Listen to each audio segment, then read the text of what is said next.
VOA World News. VOA 세계 뉴스입니다. 이란의 최고 지도자 아야톨라 알리 하메네이는 앞으로 미국과의 협상은 오직 핵 합의 관련 현안들에 국한될 것이라고 밝혔습니다. 하메네이는 오늘 자신의 인터넷 홈페이지에 발표한 성명에서 미국과 분명히 핵 현안들에 관한 협상을 승인했었다며 다른 부분들에 대한 협상을 허용하지 않았고 앞으로도 그렇지 않을 것이라고 강조했습니다. 그러면서 다른 현안들에 대한 협상은 미국이 이란에 영향력을 끼치고 그들의 의지를 나타낼 수 있는 기회만을 제공할 뿐이라고 지적했습니다. 아야톨라에 비해 유화적인 입장을 비치고 있는 하산 로하니 이란 대통령은 앞서 어제 미국과 시리아 내전 사태 해결을 위해 회담할 준비가 돼 있다고 밝힌 바 있습니다. 지난 7월 이란 핵 합의가 이뤄지면서 이를 계기로 미국과 이란 관계가 개선되는 계기가 될 가능성이 제기됐었습니다. 일본 증시가 거의 7년 만에 가장 큰 폭으로 올랐습니다. 일본의 니케이 지수는 오늘 어제 종가에 비해 7.7%가 폭등한 채 장을 마쳤습니다. 이는 지난 2008년 10월 이래 하루 상승폭으로는 최대치입니다. 아시아 지역 다른 주요 증시들도 상승세를 보이면서 홍콩의 항생지수는 4%, 한국의 코스피 지수 2.8%, 중국 상하이 지수도 2.3%가 올랐습니다. 이날 상승세는 아베 신조 일본 총리가 내년에 일본 기업들의 법인세율을 인하하겠다고 약속한 것이 투자자들을 고무시킨 데 따른 것으로 보입니다. 일본의 법인세율은 세계 최고 수준입니다. 또 미국 증시가 전날 연중 두 번째 상승폭을 기록한 것도 요인으로 분석됩니다. 장클로드 융커 유럽연합 집행위원장은 유럽연합 회원국들에게 16만 명의 난민을 받아들일 것을 촉구했습니다.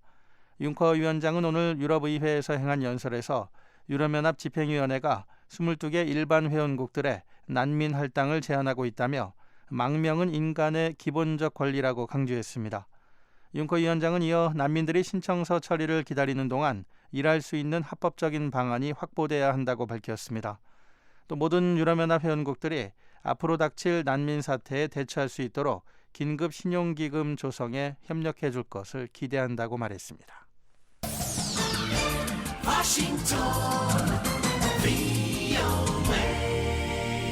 지금 여러분께서는 VOA 세계뉴스 듣고 계십니다. 이슬람 반군들이 시리아 북서부 이들리브 주에 있는 정부군 주요 공군기지를 장악했습니다. 시리아 관영TV는 오늘 정부군이 아부두후르 군사공항에서 퇴각했다며 이슬람 순위파 무장 조직 ISIL이 거의 2년간 기지 주변을 포위한 채 공세를 벌여왔다고 보도했습니다. 영국의 본부를 둔 시리아 인권 관측소도 알카에다 연계단체인 알-누스라 전선과 ISIL 동맹단체들이 현재 기지 대부분을 장악했다고 전했습니다. 자칭 점령군이라는 이름의 ISIL 연합체는 올해 초 이들리브 주도인 이들리브시와 주변 여러 지역들을 장악했습니다. 아부두후르 공군기지는 이들리브 주 내의 마지막 남은 시리아 정부군 점령지 가운데 한 곳이었습니다. 이번 사태로 바샤르 알 아사드 대통령의 장기 집권에 대한 의문이 또다시 제기되고 있습니다. 태국 방콕에서 지난달 폭탄 테러를 저지른 혐의로 체포된 외국인 용의자가 폭탄이 담긴 가방을 다른 용의자에게 넘긴 사실을 시인했다고 태국 경찰이 밝혔습니다. 태국 경찰에 따르면 용의자인 유수프 미에 라일리는 폭탄이 담긴 가방을 다른 남성에게 전달한 사실을 자백했습니다. 태국 경찰은 미에 라일리의 이 같은 증언을 토대로 한 현장 검증 과정을 오늘 일반에 공개했습니다. 당시 사건 현장 주변에서 촬영된 영상에는 폭발 직전 노란 티셔츠를 입은 덥수룩한 머리의 남성이 사원 주변 의자에 가방을 놓고 사라지는 모습이 담겼습니다. 하지만 노란 옷을 입은 인물의 정체는 아직 파악되지 않고 있으며 경찰이 체포한 다른 외국인 용의자가 이번 사건에 어떤 역할을 했는지도 분명치 않은 상황입니다. 미얀마의 텐세인 대통령이 오는 11월 총선거를 앞두고 소수의 반군 협상 대표들을 만나 정전협정에 서명할 것을 촉구했습니다. 텐세인 대통령이 미얀마 정부와 반군 측과의 협상장에 모습을 드러낸 것은 공식 선거운동이 시작된 이후 처음입니다. 텐세인 대통령은 이날 지난 2년간 평화협상 과정에 참여해온 10여 개 반군단체 대표 5명과 만나 모든 소수의 무장단체들과 평화를 이루지 않고는 미얀마의 민주화 이행 작업이 순조롭게 진행될 수 없을 것으로 확신한다고 말했습니다. VOA 세계뉴스 천일규였습니다.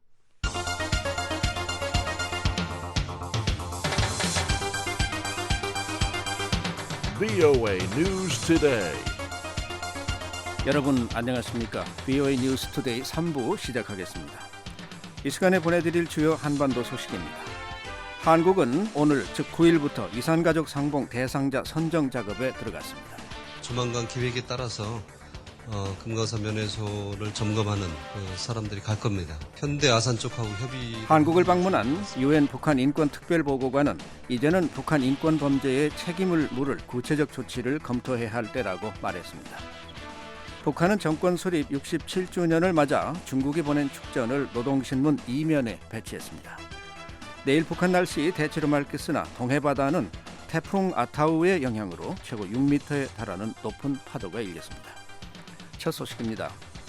남북한이 이산가족 상봉 일정에 합의함에 따라 한국의 대한적십자사는 오늘부터 상봉 행사에 참가할 후보자 선정 작업에 착수했습니다. 남북한은 다음 달 8일 최종 상봉 대상자 명단을 교환할 예정입니다. 서울에서 김은지 기자가 보도합니다. 대한적십자사는 다음 달 20일 금강산에서 열리는 이산가족 상봉 행사에 참여할 1차 대상자를 선정했습니다. 직계가족과 고령자를 우선으로 한국에 있는 이산가족 6만 6천 명 가운데 500명을 컴퓨터 추첨을 통해 뽑았습니다. 이 가운데 하루빨리 상봉해야 하는 90살 이상 고령자의 비율을 50%로 높였습니다. 지난해는 35%였습니다. 대한적십자사는 선정된 500명의 건강 상태와 상봉 의사를 확인해 250명으로 압축한 뒤 오는 15일 북측과 생사 확인 의뢰서를 교환합니다.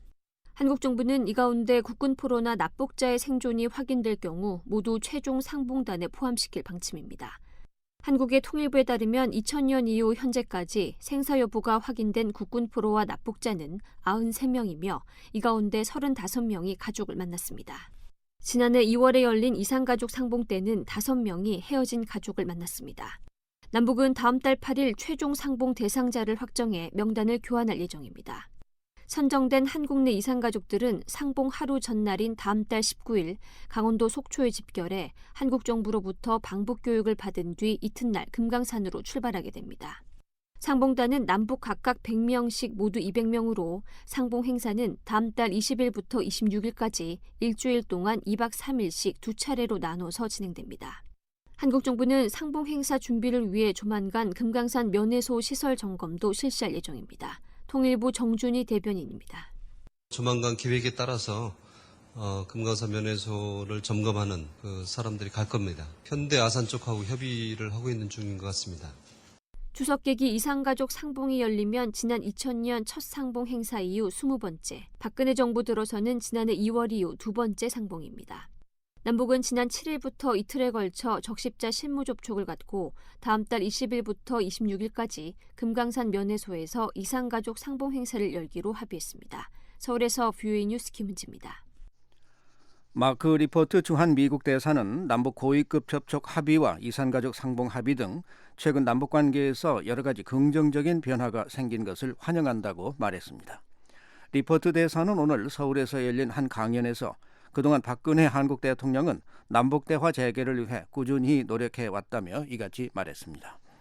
특히 남북 적십자 실무 접촉 합의는 성공적이었던 것 같다며 이산가족 문제에서도 더 많은 진전이 이루어지기를 기대한다고 밝혔습니다.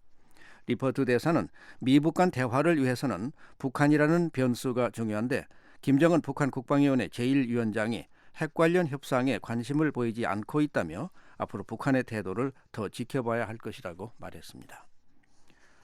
다음 소식입니다. 한국을 방문 중인 마르주키 다루스만 유엔 북한 인권특별보고관은 오늘 국제사회가 북한의 반인도 범죄에 대한 책임을 추궁하기 위한 구체적인 조치를 생각할 때라고 밝혔습니다. 또 한국 국회에 계류 중인 북한 인권법이 조속히 통과되기를 기대했습니다. 서울에서 김환영 기자가 보도합니다.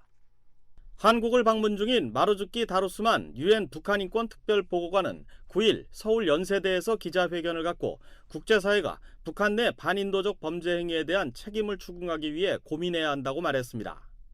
It is now time to consider the concrete measures that should be taken to ensure accountability for those crimes. 다루스만 보고관은 이제 북한 내 책임 있는 사람에게 인권 침해와 반인도적 범죄에 대한 책임을 물을 수 있는 구체적인 조치와 포괄적이고 전환기적인 정의의 절차를 고려해야 할 때라고 말했습니다.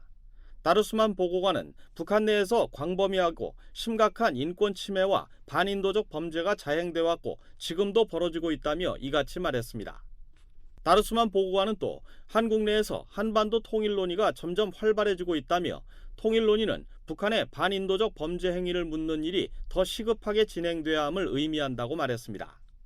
At the same time, we should not lose sight of the fact 다루스만 보고관은 남북한의 통일과 반인도 범죄에 대한 책임 추궁이 무엇이 먼저 일어날지 알 수는 없지만 모두 한반도에서의 인권 상황 개선이라는 공통의 목표를 갖고 있다는 점을 잊어서는 안 된다고 말했습니다. 다루스만 보고관은 또 한국 국회에 계류 중인 북한 인권법이 통과되면 한국 내 민간단체들의 활동에 도움이 될 것이라며 조속한 통과를 기대했습니다. 한국의 여당과 야당이 나름의 합리적인 이유를 갖고 서로 다른 법안을 내놓았고 어떻게 조정될지는 한국의 내정에 해당된다고 선을 그으면서도 북한 인권법이 통과돼 한국 내 북한 인권 활동이 한층 더 활발해지기를 바란다고 말했습니다. 다루스만 보고관은 이와 함께 이번 방한 기간 중 북한 정부가 외화벌이를 위해 주민을 해외로 보내고 이들이 강제 노역에 노출될 가능성이 있다는 이야기를 수차례 들었다고 말했습니다. 또 북한 내 여성의 삶과 북한이 납치에 억류하고 있는 한국 국민 4명과 외국인에 대한 이야기도 접했다며 오는 10월 유엔 총회에 제출할 보고서에 이런 문제들이 포함될 것이라고 덧붙였습니다.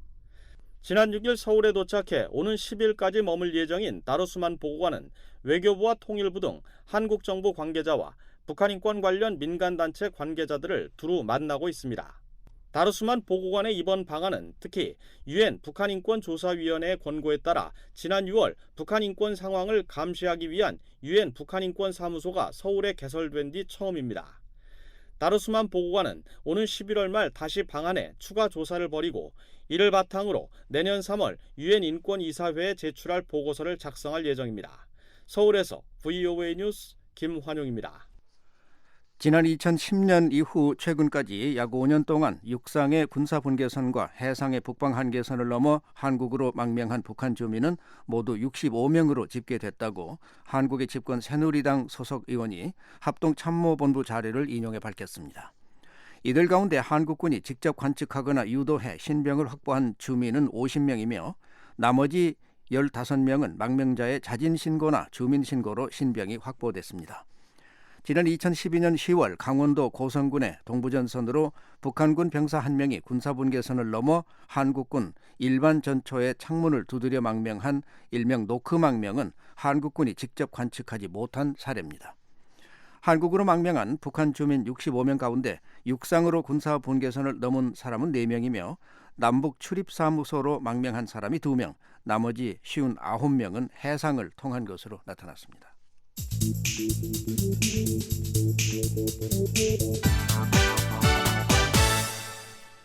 지난 2003년 북한의 합작회사를 설립한 유럽계 투자회사가 북한과의 합작을 종료했다고 밝혔습니다.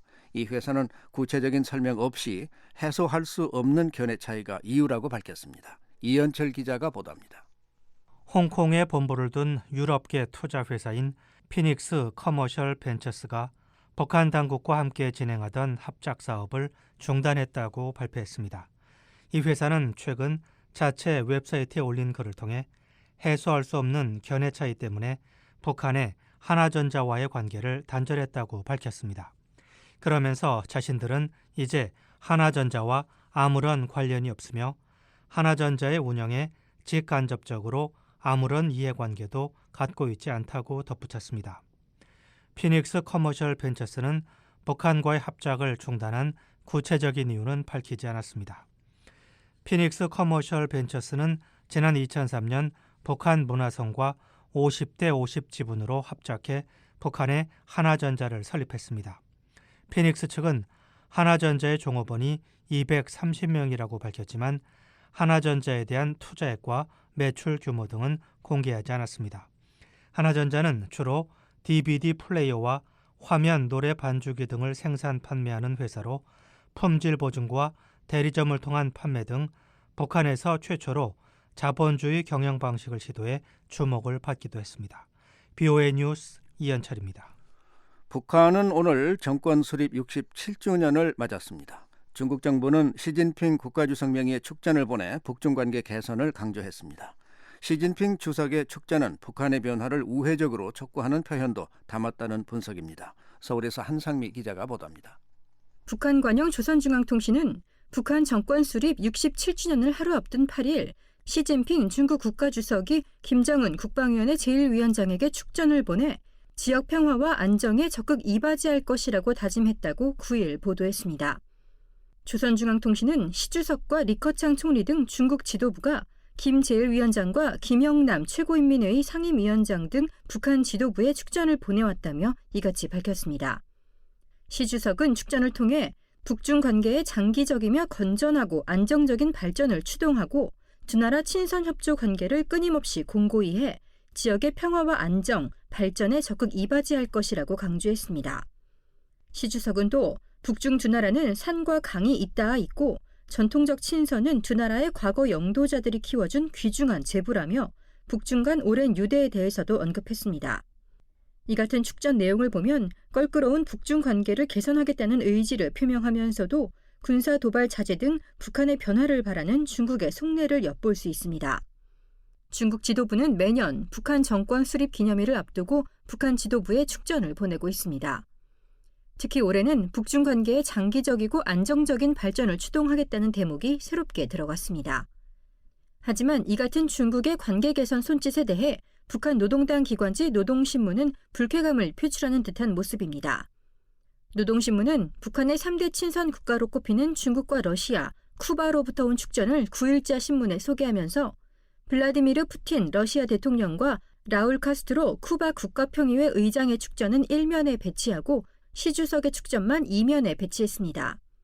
북한이 시 주석의 축전을 2면에 배치하며 홀대하는 모습을 보인 건 중국에 대한 북한의 불편한 감정을 드러낸 게 아니냐는 분석이 나오고 있습니다. 세계북한연구센터 안찬일 박사는 북한이 중국에 대해 누적된 불만을 표출한 것이라고 설명했습니다. 근래 북중 관계의 현주소를 설명하는 거죠.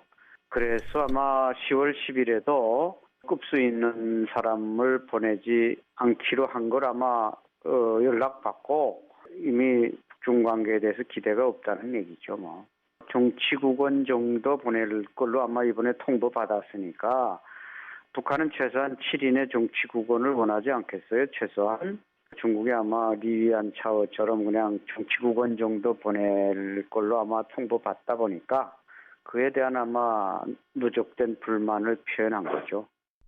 이와 함께 중국이 북중 관계의 건전한 발전이라는 표현을 쓴 건 북한과 우호 협력을 지향하되 과거처럼 맹목적인 혈맹 관계와는 다른 방향으로 나갈 거란 의도를 담은 것이라는 관측도 나오고 있습니다. 서울에서 VOA 뉴스 한상미입니다. 북한과 쿠바의 수교 55주년을 맞아 두 나라 지도자들이 평양에서 만나 친선을 과시했습니다. 두 나라는 지구상에 몇 안 되는 공산주의 국가로 오랫동안 우호 관계를 유지하고 있지만 두 나라 국민들이 누리는 자유는 비교하기 힘들 정도로 다르다고 전문가들은 지적합니다. 쿠바는 국민의 해외여행을 자유화했을 뿐 아니라 외국에 망명한 자국민의 본국 여행을 허가하고 종교 자유도 인정하고 있습니다. 천일교 기자가 전해드립니다. 북한 관영 조선중앙TV는 김정은 국방위원회 제1위원장이 7일 평양을 방문한 쿠바 정부 대표단을 만났다고 8일 보도했습니다. 존경하는 김성은 동지께서 쿠바 공화국 국가대표단을 접견하셨습니다. 김 제1위원장이 이날 만난 쿠바 대표는 정부 2인자인 미겔 디아스 카넬 국가평의회 수석 부의장입니다. 양측은 수교 55주년을 맞아 반제국주의의 전초선에 함께 서 있는 전우들로서 친선 협조 관계를 더욱 발전시키기로 했다고 북한 관영 언론들은 전했습니다. 김 제1위원장이 쿠바 대표단을 직접 만나고 모란봉 악단의 환영 공연까지 열며 우애를 과시한 것은 외교적 고립이 더욱 심화되는 현실을 타파하고 쿠바와 미국의 수교에도 불구하고 양국의 동맹 관계는 굳건하다는 것을 과시하려는 것으로 풀이됩니다. 실제로 북한과 쿠바는 외형적으로 반제국주의, 반자본주의를 외치는 지구상에서 얼마 남지 않은 공산주의 동맹국입니다. 하지만 국민에 대한 정부의 정책은 매우 대조적이라고 전문가들은 지적합니다. 쿠바 고위 관리 출신으로 미국에 망명해 살고 있는 로드리게스 씨는 VOA와의 전화통화에서 쿠바와 북한을 연관시키는 것 자체가 모순이라고 말했습니다. 북한과 쿠바하고 같은 사회 제도 있지만 쿠바 사회는 북한 사회하고 아예 관계가 없어요. 쿠바인들이 외국인들하고 아무 문제 없이 만나기도 하고 자기 의견을 다 알려드릴 수 있어요. 북한 사람들은 외국인들하고 아예 만날 수가 없어요. 북한은 주민들의 외국인 접촉을 원천적으로 차단하는 폐쇄적 사회지만 쿠바인들은 당국의 감시 없이 외국인들을 자유롭게 만나 대화를 나눌 수 있다는 겁니다. 쿠바는 특히 2년 전부터 일부 특수계층을 제외한 전 국민의 해외여행을 자유화했습니다. 2013년 1월부터 출국 허가제를 폐지하고 누구든 여권을 발급받아 자유롭게 해외로 나갈 수 있도록 한 겁니다. 이에 따라 쿠바인들은 미화 $100 상당의 여권 발급 비용을 지불한 뒤 가고자 하는 나라의 비자를 발급받으면 언제든 해외로 자유롭게 나갈 수 있습니다. 쿠바 정부는 또 자국민들이 해외에서 최대 2년간 체류할 수 있도록 했고 여권 갱신을 통해 체류를 연기할 수 있도록 했습니다. 게다가 과거 불법적으로 쿠바를 떠나 해외에 망명한 쿠바인들 역시 주재국에서 영주권을 받았거나 출국한 지 8년이 지나면 아무런 제재 없이 고향을 방문할 수 있도록 허용했습니다. 이는 지금도 탈북민들을 추악한 배신자, 인간 쓰레기와 오물로 비난하며 그 가족들까지 범죄자로 취급하는 북한과는 매우 대조적인 조치입니다. 탈북민들을 비판하는 북한 관영 언론의 보도입니다. 대욕지를 덧쌓고 있는 추악한 인간 쓰레기들을 물리적으로 없애버리기 위한 실제적인 조치를 단행하기로 결심하였다. 쿠바 정부는 1959년 혁명에 성공한 직후 북한처럼 국민의 해외 탈출과 여행을 봉쇄했습니다. 또 조국을 떠난 쿠바인들을 혁명의 배신자, 기생충이라며 비난했습니다. 하지만 지금은 더 이상 이런 표현을 쓰지 않으며 단순히 경제 이주민으로 통합해 부르고 있습니다. 쿠바 정부가 이렇게 정책과 태도를 바꾼 이유는 심각한 경제난 때문인 것으로 전문가들은 풀이하고 있습니다. 쿠바 전문가인 미 외교관 출신 게리 메이바덕 박사는 VOA에 지난 20년간 쿠바인들의 경제적 자유가 커지면서 정부가 해외여행 자유화 등을 통해 이를 활용하고 있다고 지적했습니다. When the economic crisis came, more and more people entered the black market, and the government legalized some private activity. 메이바덕 박사는 쿠바가 옛 소련의 붕괴 뒤 북한의 이른바 고난의 행군과 같은 특별기간을 겪으면서 암시장 등 민간 경제가 커졌고 정부가 경제적 통제력을 잃기 시작했다고 설명했습니다. 특히 지난 2008년 피델 카스트로의 혁명 동지이자 동생인 라울 카스트로가 국가평의회 의장에 오르면서 쿠바인들의 경제 자유가 더욱 커졌고 주택과 자동차 매매, 손전화기 보유, 심지어 외국 관광객들의 전유물이었던 호텔 투숙도 가능하게 됐습니다. 메이바덕 박사는 쿠바를 경제적으로 지원하던 베네수엘라마저 정치 불안정에 따른 경제 위기를 겪고 있고 정부에 대한 쿠바인들의 신뢰가 계속 떨어지자 라울 카스트로 의장이 지난 몇 년간 해외여행 자유화 등 개혁을 가속화하고 있다고 말했습니다. The reforms that have taken place this decade, particularly in the last 4 or 5 years, that process has gone much farther. 정치적 통제는 유지하면서도 쿠바인들의 경제 자유를 확대해 정부의 수익을 늘리는 방안을 추진하고 있다는 겁니다. 쿠바 정부가 국민의 해외여행 규제를 없앤 건 역시 해외에 나가 일을 하고 공부를 해서 돈과 전문성을 모두 조국으로 가져오라는 게 핵심 목적이라고 전문가들은 풀이합니다. 이런 취지 때문에 쿠바 정부는 미국 망명을 시도하다 실패해 돌아온 주민들에게조차 별다른 처벌을 하지 않고 있는 것으로 알려졌습니다. 쿠바인들은 과거 뱃길로 불과 145km 떨어진 미 남부 플로리다 주를 향해 수십만 명의 주민들이 망명을 시도했었고 해상에서 강제 추방된 주민들은 쿠바 당국의 처벌을 받았었습니다. 미 정부는 1995년부터 쿠바 망명객들이 해상에서 적발되면 본국으로 돌려보내고 해안 육지에 도착하면 망명을 인정해 거주권을 발급하는 특별 정책을 시행하고 있습니다.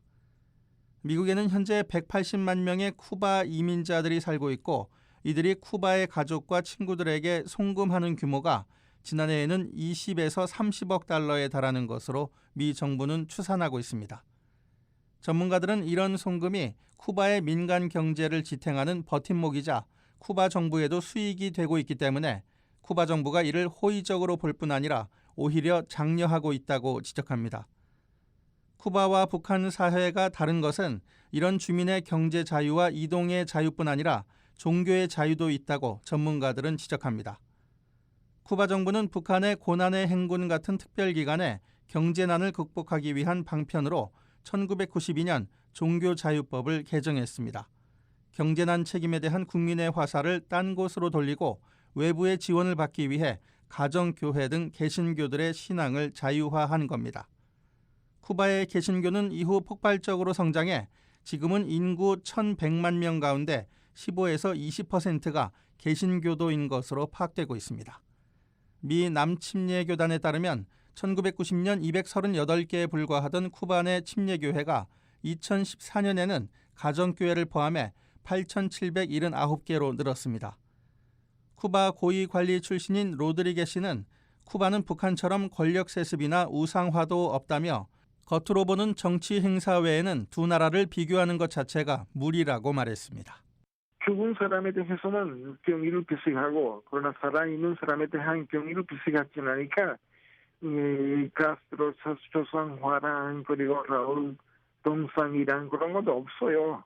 거기에 들어갈 때는 완전히 다른 사회를 만나볼 수 있으리라고 믿고 있습니다. VOA 뉴스 천일교입니다. 일본 정부가 외국에 사는 원폭 피해자에게도 치료비를 전액 지급해야 한다는 일본 대법원 판결이 나왔습니다. 하지만 북한에 살고 있는 원폭 피해자들이 혜택을 받기는 어려운 상황입니다. 이현철 기자가 보도합니다. 일본 최고재판소는 8일 일본 정부가 해외에 사는 원폭 피해자들에게도 치료비 전액을 지급해야 한다고 판결했습니다. 원폭 피해자들이 어디에 살든 일본 정부가 치료비 전액을 지급해야 한다는 겁니다. 일본 최고재판소에서 이 같은 판결이 나온 것은 이번이 처음입니다. 일본의 피폭자 원어법은 1945년 히로시마와 나가사키의 원폭 피해자의 의료비 가운데 환자 본인 부담분을 국가가 전액 지급하도록 규정하고 있습니다. 그러나 그동안 일본 정부는 원폭 피해자가 일본 아닌 다른 나라에서 치료를 받으면 이를 원어법에 따른 의료비 지급 대상이 아니라고 보고 상한선 이내에서 의료비를 지원해왔습니다. 현재 이 상한선은 연간 미화 2,500달러입니다. 일본 후생노동성은 이번 최고재판소 판결을 진지하게 받아들일 것이라며 신속하게 해외 원폭 피해자들에게 의료비를 지원하는 정책을 재검토하겠다고 밝혔습니다. 일본 후생노동성에 따르면 해외 원폭 피해자는 올해 3월 말 기준으로 33개 나라에 약 4,200여 명이 살고 있습니다. 이들은 일본 최고재판소의 이번 판결로 일본 정부로부터 치료비 전액을 받을 수 있는 길이 열렸습니다. 하지만 북한에 살고 있는 원폭 피해자들이 일본 정부로부터 치료비를 지급받기는 사실상 불가능할 것으로 보입니다. 북한의 원폭 피해자들은 일본 정부가 발행하는 피폭자 건강수첩을 받지 못하고 있기 때문입니다. 일본 정부의 지원을 받기 위해서는 일본으로 건너가 피해자 등록을 한 뒤 건강수첩을 받아야 하지만 북한의 원폭 피해자들이 자유롭게 일본을 방문하기는 불가능한 상황입니다. 지난 2000년대 초반 일본 정부가 북한 원폭 피해자들의 실태를 파악하고 이들에게 건강수첩을 발행하려는 움직임이 있었지만 납치 문제로 북일 관계가 악화되면서 중단됐습니다. 1945년 원폭 피해자 중 북한으로 돌아간 사람은 2,000명 정도로 알려져 있습니다. 이들 대부분은 1959년 제1조선인 북송사업 때 북한으로 돌아갔습니다. 하지만 지난 2001년 일본 정부 조사에서 이들 가운데 928명이 살아있는 것으로 집계됐고 2008년 조선 원자탄 피해자협회 조사에서는 생존자가 382명인 것으로 나타났습니다. BOA 뉴스 이현철입니다. 서울에서 개성공단 현황과 공단의 정책적 의미에 대해 논의하는 토론회가 열렸습니다. 토론회를 주최한 민간단체는 한반도 통일과 북한 문제를 주제로 매달 전문가들을 초청해 토론회를 열고 있습니다. 서울에서 박은정 기자가 전해드립니다. 지금부터 구천서 박사께서 포럼을 진행하겠습니다. 구천서 회장은 베이징 대학에서 박사를 했으며 서울 중구에 있는 한 건물 강당. 한반도 미래재단이 매월 열고 있는 한반도 미래포럼, 즉 함께하는 토의가 열렸습니다. 지난달에는 한반도 통일모의국회로 이 토의를 대신했는데요. 이달에는 개성공단의 현황과 정책적 함의라는 주제로 홍양호 전 통일부 차관의 강의와 참가자들의 토론이 이어졌습니다. 이번 토의를 주최한 한반도 미래재단의 구천서 회장의 이야기를 들어봤습니다. 저희가 한반도 미래재단은 2010년 그 통일부의 인가를 받아 설립된 비영리 재단입니다. 이 한반도의 평화와 통일 그리고 동북아의 번영 그리고 또 국제적인 교류 이런 목적으로 우리 통일부와 함께 이렇게 설립이 돼서 만 5년 반 동안 몇 가지 주요 사업을 해왔습니다. 매월 한 번씩 우리 한반도의 문제, 한반도의 미래가 통일이 될 수도 있고 또 통일이 안 될 수도 있고 또 지금보다 더 번영할 수도 있고 지금보다 또 못해 후퇴할 수도 있고 이런 모든 문제를 포함해서 한반도의 현재와 미래를 주제로 다양한 그런 그 주제를 가지고 그렇게 매월 한 번씩 하고 있습니다. 특히 4개의 그런 전문가 선생님들, 특히 관계나 학계나 언론계, 또 실제 그 현업에 종사하신 이런 분들과 함께 진지하고 또 이렇게 전향적으로, 긍정적으로 이런 그 세미나를 하고 포럼을 개최하고 있습니다. 개성공단 문제는 계속해서 확대, 발전시켜 나가야 될 그런 남북 간의 가장 중요한 이슈라고 생각하고 있습니다. 홍양호 전 통일부 차관은 한국의 자본과 기술, 북한의 토지와 노동력을 결합한 상호보완적 남북 경협 사업인 개성공단의 현재 상황에 대해 발표하고 이를 확대하고 발전시키기 위한 여러 가지 과제들에 대해 이야기를 했습니다. 또 남북한 당국이 중심이 돼 적극적이고 진정성 있는 협의와 해결책을 마련해야 한다고 말했는데요. 홍양호 전 통일부 차관의 발표에 이어서는 전철호 주식회사 개성상사 대표가 토론을 이어갔습니다. 현재 개성에서 그 종이 쇼핑백을 생산하는 업체고요. 현재 제가 데리고 있는 인원 한 200명 정도 되고요.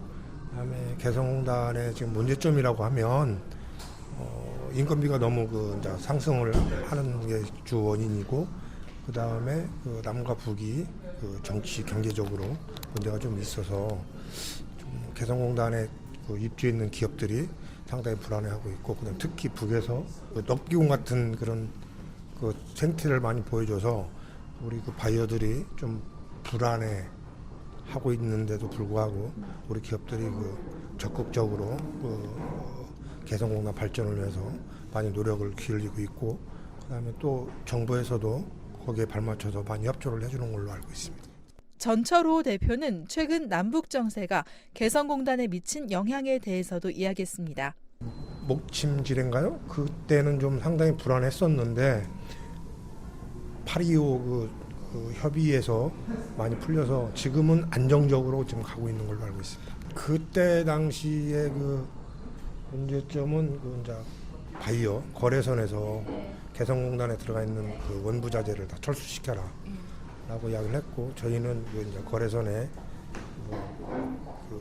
왜 그런 말을 하냐면 그때 잠정 때 문제 때문에 이제 거래선에서는 그런 걱정을 많이 했는데 하여튼 슬기롭게 극복을 해서 다시 또 안정적으로 좀 가고 있고요. 그다음 정부에서도 많이 점진적으로 도와주고 있는 형편입니다.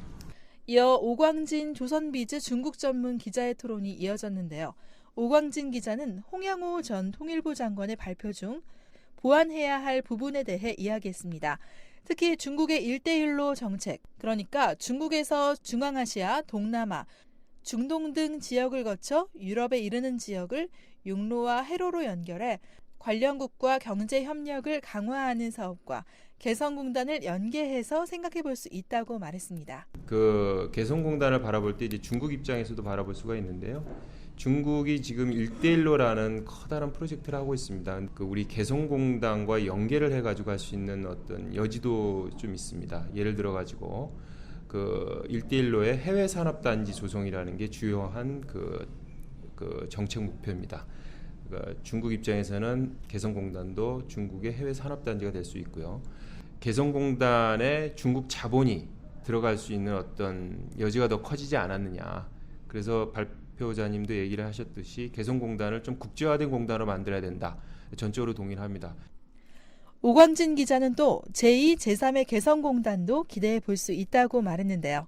그다음에 중국이 또 국경 간 경협단지 조성이라는 중국이 이제 그런 걸 추진을 하고 있는데요.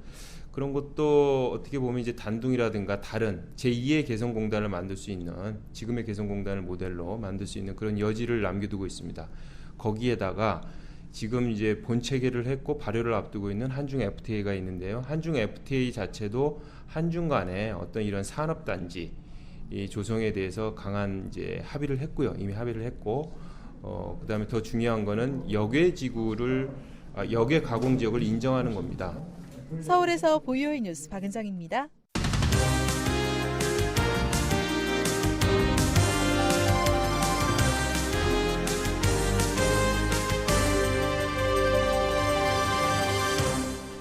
세계 여러 나라의 주요 소식을 전해드리는 지구촌 오늘입니다. 김근삼 기자와 함께 알아보겠습니다.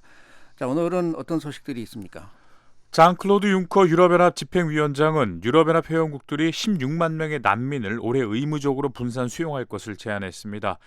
중국의 리커창 총리는 자국 경제가 긍정적인 방향으로 나아가고 있다고 평가했고요. 영국에서는 엘리자베스 2세 여왕이 오늘 영국을 최장기간 통치한 군주가 됩니다. 네, 오늘은 유럽 난민 사태 소식부터 알아볼까요?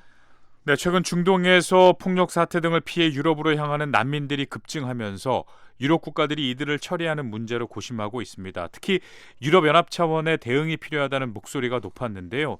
오늘 장클로드 융커 유럽연합 집행위원장은 유럽의회 국정연설에서 유럽연합 회원국들이 올해 의무적으로 난민 16만 명을 할당 수용할 것을 제안했습니다. 네, 상당히 많은 수군요.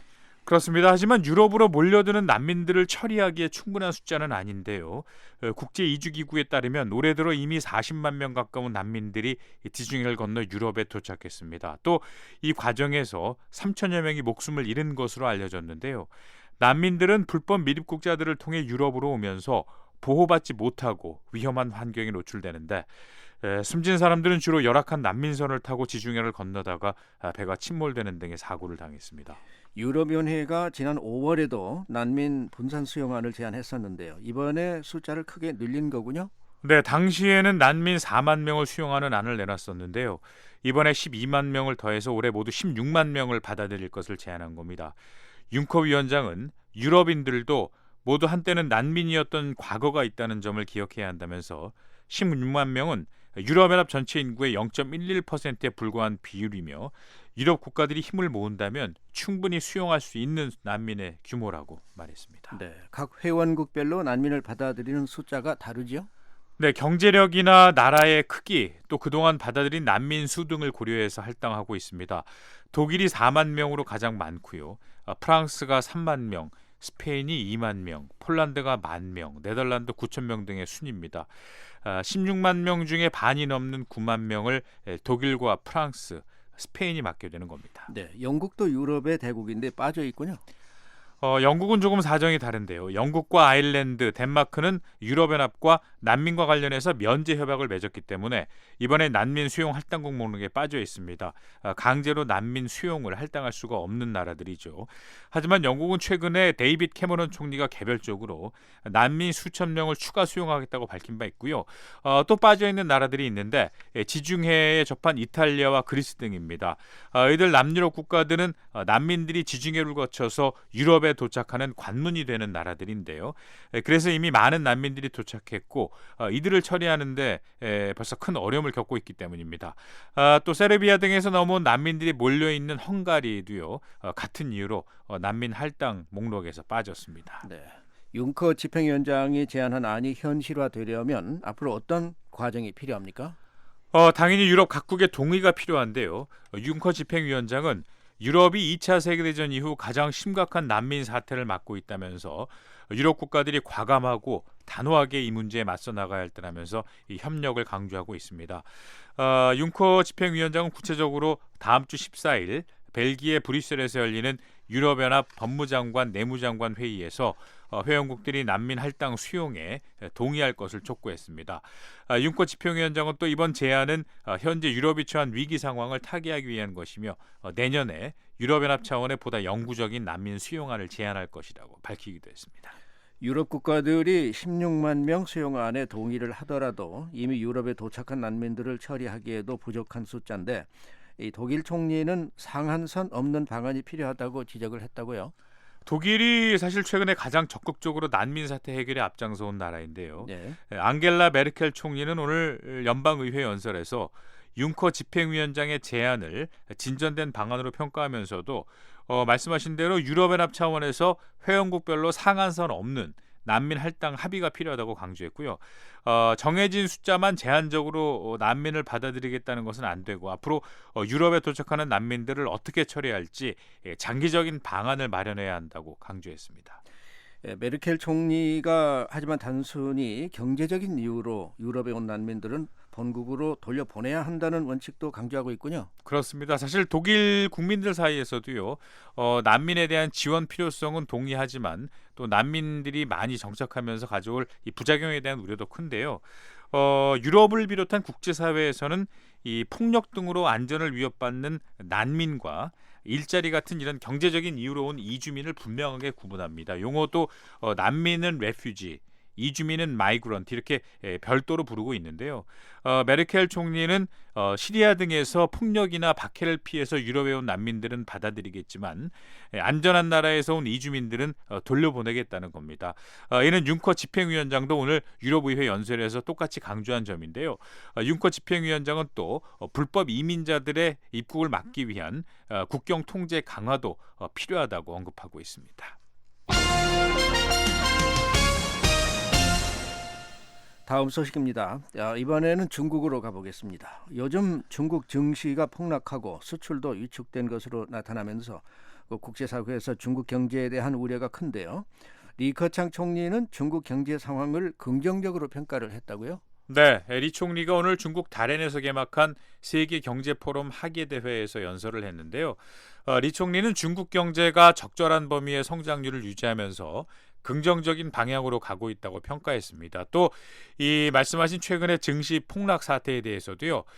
지난 6월과 7월 중국의 자본시장 특히 이 증시에서 이상 변동이 발생했지만 관계 당국이 중국 상황에 맞는 안정화 조치를 취했다고 밝히고 있습니다. 이 중국이 이 자국 경제에 대한 외부의 지나친 우려를 경계하는 분위기인데요. 하지만 중국의 수출과 성장률이 위축된 건 사실 아닌가요? 그렇습니다. 중국의 성장률이 1990년대를 거쳐서 2000년대까지 계속 두 자릿수를 유지하다가 하락하면서 지난 2년간 7%대로 내려왔고요. 중국 정부는 올해 성장률을 지난해보다도 더 내려간 7% 안팎으로 제시를 하고 있습니다. 리 총리는 연설에서 올해 성장률이 7%를 기록하더라도 충분한 일자리가 만들어진다면 긍정적인 수치라고 말했는데요. 그러면서 올해 상반기 중국에서 700만 개의 도시 일자리가 새로 생긴 점을 언급하고 있습니다. 또 리 총재는 중국이 더 많은 분야에서 해외에 직접 투자를 유치할 수 있도록 개방하는 방향으로 나아가고 있다고 밝혔습니다. 그러니까 중국의 성장이 위축되더라도 경제 개혁을 위한 방향으로 나아가고 있다는 겁니까? 그렇습니다. 중국은 이 과거 수출 위주의 성장에서 이제는 이 국내 소비 위주의 지속 가능한 성장으로 구조 조정하는 이런 개혁을 추진하고 있죠. 그런 측면에서 7% 성장이더라도 적절한 범위의 성장률을 유지하고 있다는 것이고요. 하지만 외부 전문가들은 중국 경제가 경착할 경우에 그 여파가 이 경제적인 분야뿐만 아니라 정치 사회적 긴장으로도 이어질 가능성도 지적을 하고 있습니다. 네, 중국이 수출 촉진을 위해서 위안화 가치를 크게 평가절하하면서 외부에서는 통화 전쟁을 우려하는 시각도 강한데요. 이미 통화 전쟁이 시작됐다는 지적도 있지 않습니까? 네, 리 총재도 오늘 이 세계 경제 포럼 하계대회 연설에서 그 부분을 언급을 했는데요. 중국의 최근 환율 조정과 관련해서요. 수출을 늘리기 위해서 통화 전쟁을 부추긴다는 그런 외부의 지적은 거부하고 있습니다. 리 총재는 위안화 환율이 기본적으로 안정됐고 중국도 자국의 이익에 해가 되는 통화 전쟁은 원하지 않는다고 말했고요. 또 위안화 가치를 평가절하해서 수출을 늘리는 방식은 중국의 구조조정 개혁 방향과는 맞지 않다. 최근 위안화 평가절하 조치는 환율을 시장 기준에 보다 가깝게 하기 위한 것이다. 이렇게 밝히고 있습니다. 기존에 중국 정부 입장을 다시 한번 반복한 것이고요. 특히 리 총재는 당분간 중국 정부가 위안화 가치를 다시 크게 조정할 계획은 없다고 밝혔습니다. 아시아 경제 소식 하나 더 알아보죠. 오늘 일본 증시가 폭등을 했다고요? 그렇습니다. 일본 증시가 거의 22년 만에 가장 큰 폭으로 상승했습니다. 폭등이란 말이 맞는데요. 오늘 일본 도쿄 증시의 니케이 225 지수는 전날보다 1343포인트 상승한 18,770포인트로 장을 마감했다고 하는데요. 이런 이 상승폭은 1994년 1월 이후 거의 22년 만에 처음이고요. 또 상승률로 따져도 7.7%가 넘어서 2008년 이후 7년 만이라고 합니다. 자, 이 증시가 폭등한 건 경제에 대한 기대감이 크다는 뜻 아닌가요? 그렇습니다. 증시는 기업의 지분인 주식을 거래하는 것이죠. 따라서 이 주식 가격이 올랐다는 건 그만큼 기업 활동 또 이 경제 활동에 대한 기대가 크다는 말이 되는데요. 네. 특히 오늘 도쿄 증시에서는 일부에 상장한 기업의 거의 99%에 해당하는 1877개 종목이 상승했다고 하니까 이는 1997년 이후 가장 많은 수준이고 그만큼 기대감이 높다는 것이겠죠. 네. 그러면 이렇게 증시에서 높은 기대감을 갖게 한 구체적인 이유가 있습니까? 여러 가지 복합적인 요인들이 작용을 했을 텐데요. 그중에 이제 어제 저희가 아베 신조 일본 총리가 집권당 자민당 총재의 무투표로 당선됐다는 소식을 전해드리지 않았습니까? 네, 그랬죠. 이에 따라서 아베 총리가 그동안 추진해온 아베노믹스, 이 아베 총리 이 나름대로의 경제 정책에 더욱 힘이 실릴 거란 전망이 커졌기 때문이라는 분석이고요. 또 그동안 일본 증시가 지나치게 저평가됐다는 인식도 오늘 증시 폭등의 한 이유로 작용했다는 지적이 있습니다. 네. 아베 총리로서도 자신의 경제 정책을 추진하기가 더욱 수월하겠군요. 그렇습니다. 아베 총리가 어제 이 총재 선거 출정식에서 경제 문제를 가장 강조했는데요. 아베노믹스는 이제 이 성장에 초점을 맞추고 돈이 시장에서 잘 돌도록 하는 그런 이제 과감한 금융 완화, 또 정부의 재정 지출 확대 이런 내용들을 골자하고 있지 않습니까? 아베 집권 초기에 뚜렷한 효과가 나타나다가 지금은 좀 주춤한 상태인데요. 아베 총리는 이 출정식에서 아직 목적지에 도달하지 않았다면서 전국 어디서나 경기가 활성화된 것을 실감하고 미래를 향한 성장을 이뤄나가도록 할 것이라고 말했는데요. 따라서 아베 총리가 경기 부양을 위한 정책들을 더욱더 적극적으로 펼 거란 그런 전망이 나오고 있습니다. 이번에 다시 유럽으로 가보겠습니다. 영국의 엘리자베스 2세 여왕이 오늘 영국을 최장기간 통치한 군주가 된다고요?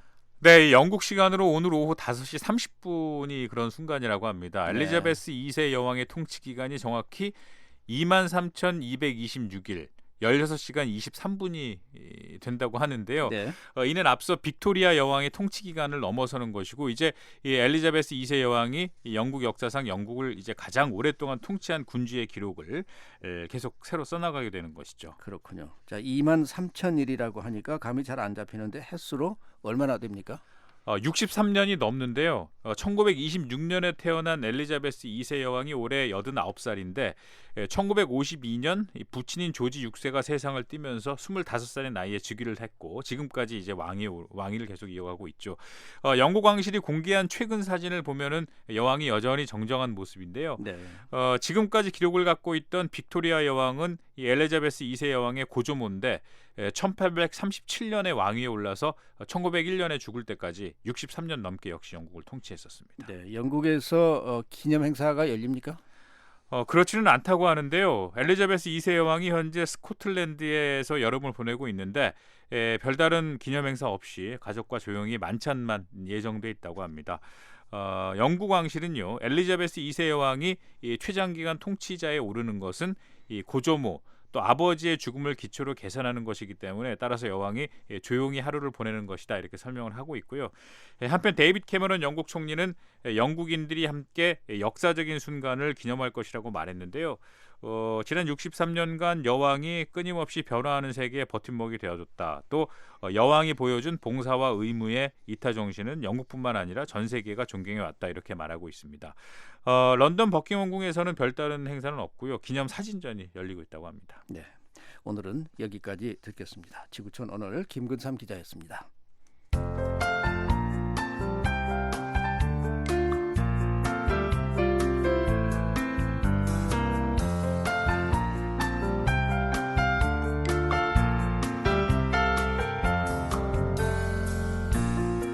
VOA 뉴스 투데이, 내일 북한 날씨 알아보겠습니다. 내일 북한은 대체로 맑겠습니다. 아침 최저 기온은 8도에서 20도, 낮 최고는 17도에서 29도로 오늘과 비슷하겠습니다. 바다의 물결은 동해 북부 해상은 3 내지 6m로 매우 높게 일겠고 서해 북부 해상은 0.5 내지 1m로 일겠습니다. 제18호 태풍 아타우에서 변질된 온대 저기압이 10일쯤에 동해상에 위치하면서 동해 북부 해상에 바람이 매우 강하게 불고 물결도 매우 높게 일겠습니다. 이어서 지역별 날씨입니다. 평양은 구름이 조금 끼고 아침 최저 18도, 낮 최고는 29도입니다. 신의주 오전에 구름 조금 끼다 오후에는 많은 구름이 끼겠고 최저 18도, 최고 27도. 강계 구름 조금 끼고 최저 16도, 최고 24도. 해주, 개성 모두 구름 조금 끼고 해주 최저 19도, 최고 29도. 개성 최저 16도, 최고 27도입니다. 함흥은 구름이 많이 끼겠습니다. 최저 17도, 최고 28도. 장진은 오전에 구름이 조금 끼다 오후에 많은 구름이 되겠고 최저 11도, 최고 20도. 해산 오전에 구름 조금 끼고 오후에 많은 구름, 최저 13, 최고 21도. 선봉 구름 조금 끼겠습니다. 최저 16도, 최고 26도. 원산은 구름이 많고 최저 18도, 최고 28도입니다. 이어서 해상 날씨입니다. 동해는 흐리고 가끔 비가 내리겠습니다. 물결은 오전에 3 내지 4m, 오후에는 4 내지 6m로 매우 높게 일겠습니다. 서해는 구름 많고 먼 바다에서는 오후에 가끔 비가 내리겠습니다. 물결은 0.5 내지 1m로 일겠습니다. 모레 목요일 날씨입니다. 구름 많다가 낮부터 흐려져서 비가 오겠습니다. 아침 최저 기온 4도에서 19도, 낮 최고는 12도에서 24도가 되겠습니다. 바다의 물결은 동해 북부 해상은 2 내지 5m로 매우 높게 일겠고 서해 북부 해상은 0.5 내지 2m로 잔잔한 편이겠습니다. 한국기상청이 제공한 북한 날씨였습니다. 지금까지 뉴스투데이 3부를 보내드렸습니다. VOA 한국어 저녁방송 끝으로 세계 뉴스입니다.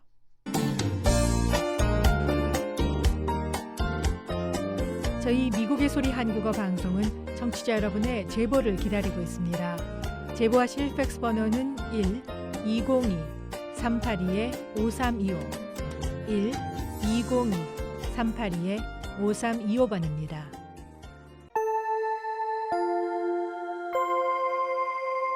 VOA World News. VOA 세계 뉴스입니다. 이란 최고 지도자 아야톨라 알리 하메네이는 앞으로 미국과의 협상은 오직 핵 합의 관련 현안들에 국한될 것이라고 밝혔습니다. 하메네이는 오늘 자신의 인터넷 홈페이지에 발표한 성명에서 미국과의 대화는 핵 협상의 한정에 승인했다며 다른 부분들에 대한 협상은 허용하지 않았고 앞으로도 그럴 것이라고 강조했습니다. 그러면서 다른 현안들에 대한 협상은 미국이 이란에 영향력을 끼치고 그들의 의지를 나타낼 수 있는 기회만 제공할 뿐이라고 지적했습니다. 아야톨라에 비해 유화적인 입장으로 비춰지고 있는 하산 로하니 이란 대통령은 어제 미국과 시리아 내전 사태 해결을 위해 회담할 준비가 돼 있다고 밝힌 바 있습니다. 국제사회에서는 지난 7월 핵 합의를 계기로 이란이 미국 등 서방국들에 대한 오랜 적대 관계를 개선할 가능성이 있다는 관측이 제기돼 왔습니다. 일본 증시가 거의 7년 만에 가장 큰 폭으로 올랐습니다. 일본의 니케이 지수는 오늘 어제 종가에 비해 7.7%가 폭등한 채 장을 마쳤습니다. 이는 지난 2008년 10월 이래 하루 상승폭으로는 최대치입니다. 아시아 지역 다른 주요 증시들도 상승세를 보이면서 홍콩의 항생지수는 4%, 한국의 코스피 지수 2.8%, 중국 상하이 지수도 2.3%가 올랐습니다. 이날 상승세는 아베 신조 일본 총리가 내년에 일본 기업들의 법인세율을 인하하겠다고 약속한 것이 투자자들을 고무시킨 데 따른 것으로 보입니다. 일본의 법인세율은 세계 최고 수준입니다. 또 미국 증시가 전날 연중 두 번째 상승폭을 기록한 것도 요인으로 분석됩니다. 장클로드 융커 유럽연합 집행위원장은 유럽연합 회원국들에게 16만 명의 난민들을 받아들일 것을 촉구했습니다. 융커 위원장은 오늘 유럽의회에서 행한 연설에서 유럽연합 집행위원회가 22개 일반 회원국들의 난민 할당을 제한하고 있다며 망명은 인간의 기본적 권리라고 강조했습니다. 융커 위원장은 이어 난민들이 신청서 처리를 기다리는 동안 일할 수 있는 합법적인 방안이 확보돼야 한다고 밝혔습니다. 또 모든 유럽연합 회원국들이 앞으로 닥칠 난민 사태에 대처할 수 있도록 긴급 신용기금 조성에 협력해 줄 것을 기대한다고 말했습니다. 유럽연합 집행위원회는 앞으로 2년간 중동의 수많은 망명 신청자들을 수용하기 위해 국가별로 할당 인원을 확대할 것을 요구하고 있습니다.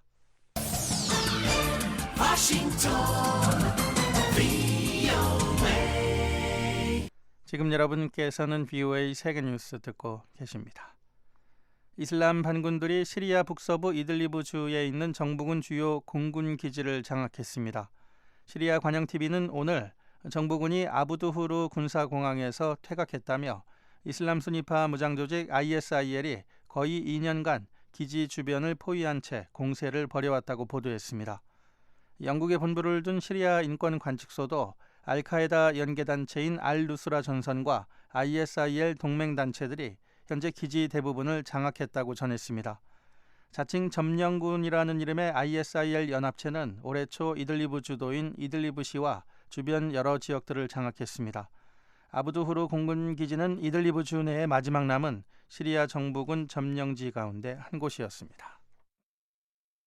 미국 서부 네바다주 라스베이거스 공항을 이륙하려던 영국 항공 여객기에서 화재가 발생해 14명이 다쳤습니다. 미국 연방항공청과 공항 측은 어제 오후 라스베이거스 맥캐런 국제공항을 출발해 영국 런던으로 향할 예정이던 보잉 777기 2276편 항공기의 왼쪽 엔진에서 화재가 발생했다고 밝혔습니다. 이로 인해 탑승객 157명이 긴급 대피했습니다. 불길이 번지면서 검은 연기가 치솟고 또 객실 창문 일부가 녹아내리기도 했지만 출동한 소방대원들에 의해 불은 곧 진화됐습니다. 하지만 이 과정에서 승객 14명이 경미한 부상을 입고 인근 병원으로 옮겨져 치료를 받고 있습니다. 부상자 대부분은 비상 탈출대를 미끄러져 내려오는 과정에서 발생한 것으로 알려졌습니다.